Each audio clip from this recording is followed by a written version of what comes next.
Listening to an amazing interview with Dr. Devon Price, and I'm going to link it in the description.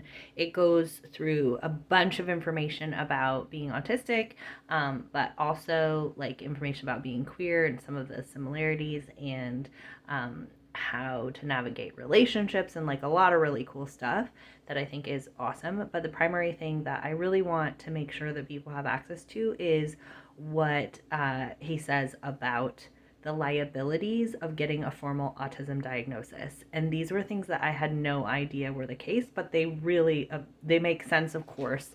But just I'm not going to say all of them, but I'm going to point you to um, this video. It's at the end. I'll put a timestamp, and basically it can affect immigration. It can, like, there are lots of countries that don't allow autistic people to immigrate, to be refugees, to get like asylum seeker status. It can affect custody. If you get divorced, people can see you as like not having the capacity to parent.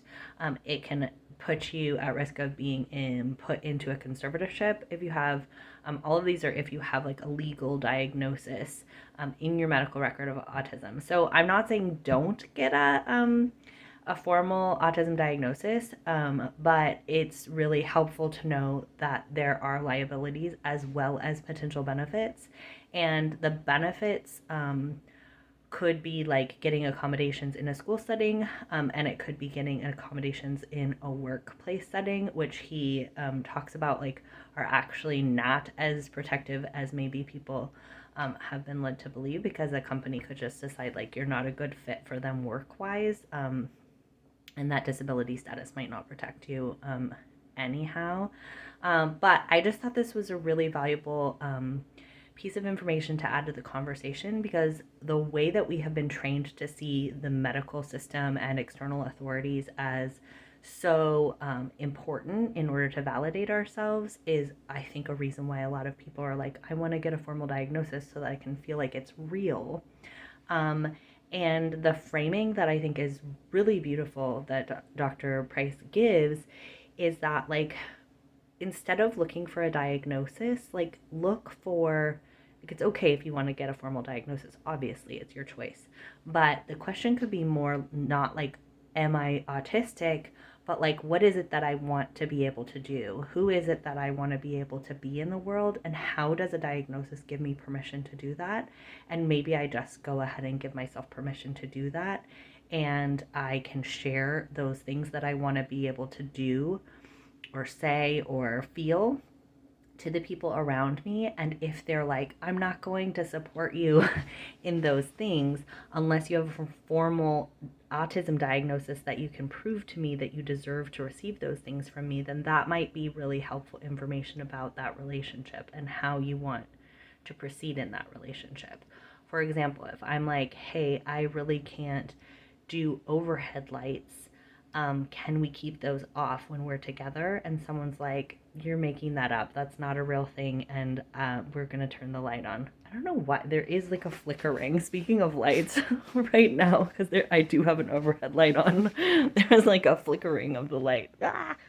Um, so that, if someone's like, I need you to have a formal autism diagnosis in order for me to support you in this relationship, then that's really helpful information, right? So I think a lot of labels, a lot of diagnoses are like permission slips, basically, to be able to live the way that you want to live. So like, if I am like, oh, am I really trans? Like, what is it that I want to do? Do I like want to get top surgery? Do I want to wear a binder? Do I want to take testosterone? Do I want to have certain pronouns? Do I want to dress a certain way? Do I want to have sex with certain people? Like, those things are not dependent on me having the label of trans, unless I make it that it has to be, right? I can do any of those things with my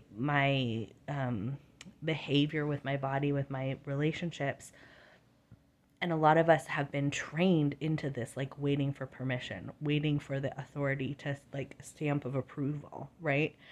So it's another instance where it's so cool that the like coming back to the body and coming back to what's right for you and giving yourself that radical permission and autonomy can be so important and valuable. And like I said, I'll link that below. I just wanted people to know that there are those liabilities.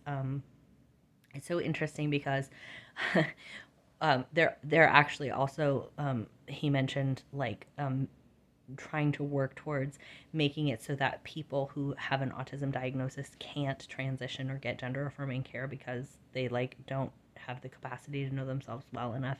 So it's interesting because New Zealand apparently will not legally allow, like, says that autistic people can't um, immigrate or be maybe it's refugees, I don't know.